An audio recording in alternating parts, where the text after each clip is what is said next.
From their classic 1968 self-titled debut album, that was Orpheus with I've Never Seen Love Like This. This Worcester, Massachusetts band released 4 albums between 1968 and 1971.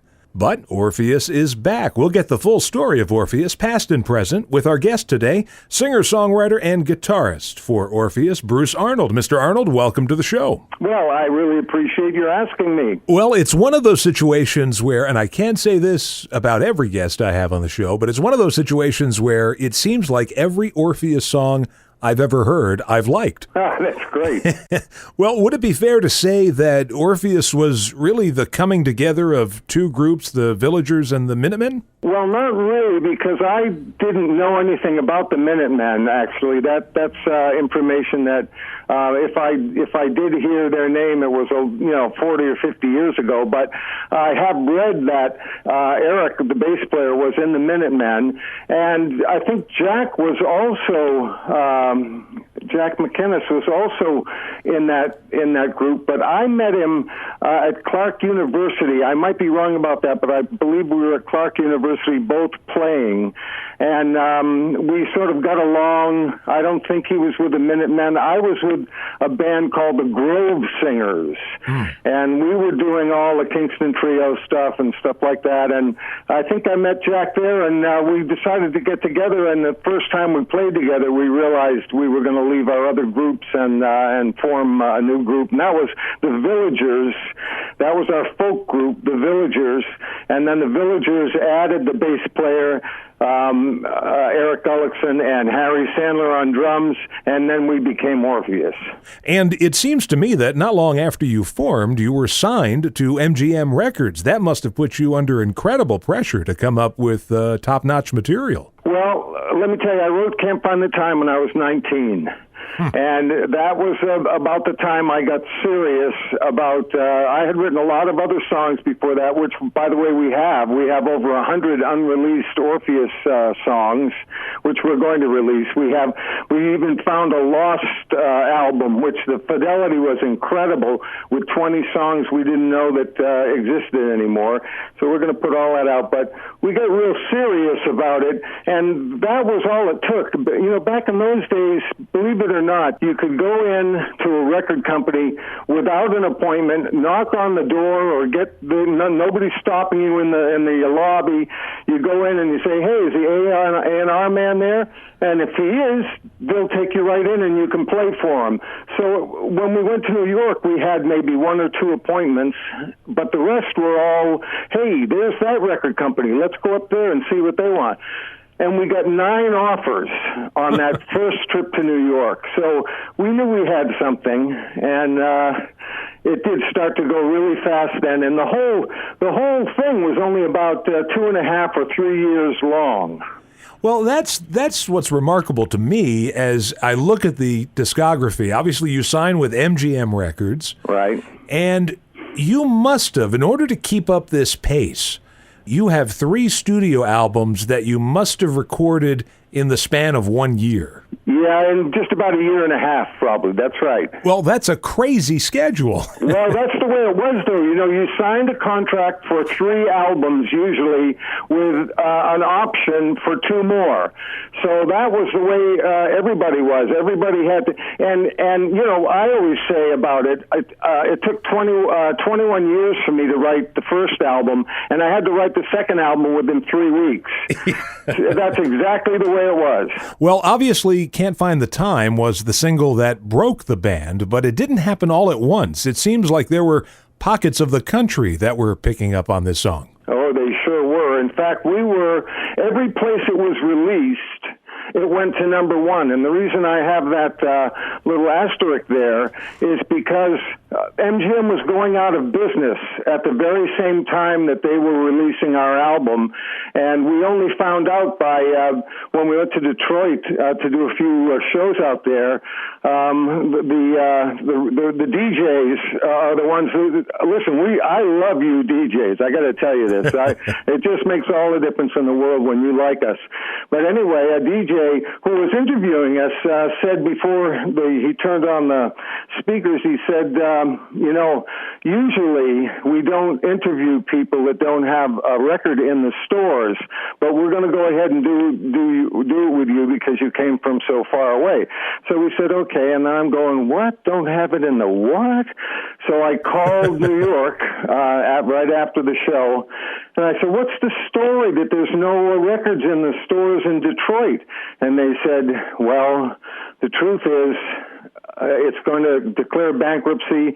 They haven't paid the record pressing plants, and they're not going to give them one more record until they get paid. And we were right there at that. That's what happened to our record. Well, it's the darndest thing because it appears as if they kept re-releasing the song. They knew it was a hit, and they knew they had blown it by the first time around, and everybody wanted to give it another chance, and it got another chance, and it got another chance after that. But the biggest chance it got was when Hootie did it, and there it was in Jim Carrey's movie. And that has given us such a boost that we're playing all over the country now because of that. I say it is. People say it's the first album, but we've got a whole new bunch of people that have come in through Hootie and the Blowfish. Oh, that's right. Hootie and the Blowfish covered that song back in the year 2000. Well, let's hear the original version from Orpheus's debut album. That was Orpheus and The Little Single That Could. Can't Find the Time. Our guest today is singer-songwriter and guitarist for Orpheus, Bruce Arnold. And people have called up when I've played that song on the air, and they just have so many great memories connected with that song. And I'm sure you must get that too from fans. They tell me that it was a part of so many weddings in the days after it first came out. And one guy called me and he said, I never know whether it's good or bad what happens, but somebody said that it was the end of his relationship when they heard that song. So, who knows? But, yeah, I wrote that with the idea of some, sort of epic story, and that's why all the hyperbole is in there. Well, it's obviously an incredible record. It stood the test of time. There's no question about that. In fact, it might even be more popular now than it was in 68, yeah. Well, Orpheus is far more popular now with Facebook and everything. I mean, we've got thousands of people who are just constantly joining up. And the funny thing is, the music actually sounds more up to date now than it ever did. Well, I was putting out something pretty new back then, and we had fans like Laura Nero and Miles Davis, and all these people knew what we were doing. It was hard to get it through the heads of the bean counters and they took their time. And like you say, it's been made into sort of an international hit, and it's got legs. Who knows how long it's going to go? So the first album comes out, and then it was it couldn't have been more than 3 months later, the second album comes out. That's right. I think we started recording it in 1967, but we didn't release it until 1968, the full release of it.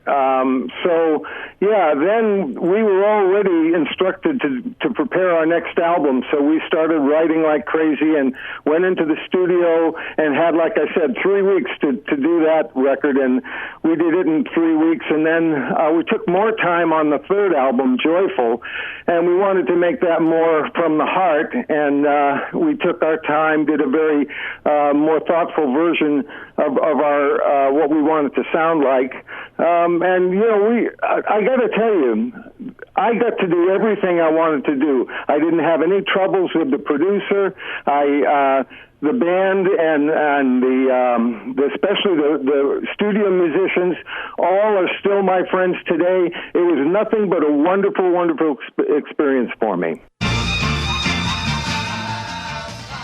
From 1968's Orpheus Ascending album, a track called I'll Fly, featuring our guest today, Bruce Arnold of the band Orpheus. I have to tell you, I am a sucker for orchestral pop and harmonies. Oh my God, that's When we did it, it was very, it was considered maybe a bad idea to have the orchestration on our record. Of course, we went out and we played with Cream.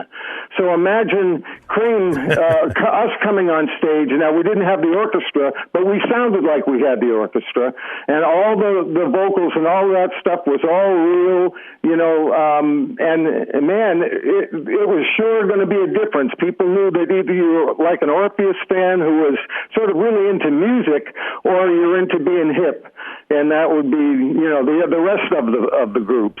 Well, obviously, the sound of the band changed really when you get to, it changes over the course of the first three albums, but by the time the fourth one comes out, and by now you're on Bell Records because MGM is done. Right. It's a little rockier on the fourth one. Yes, it is, and that was somewhere along the point of 1971. I began to want to try to get a different sound that we were getting from the band. It was going to be more earthy. In fact, the whole music world sort of, instead of going our way, the whole music world went with Cream, and so the music had to be hipper. It had to be cooler. And so that was our the album that we really thought, this is going to be down to earth. It's going to be gritty, and some of the people are not going to recognize it as Orpheus, but as soon as you hear it, you realize no one else could do that music. Well, you had a great first single from that, Big Green Pearl. Yes, that was a great song by Steve Martin.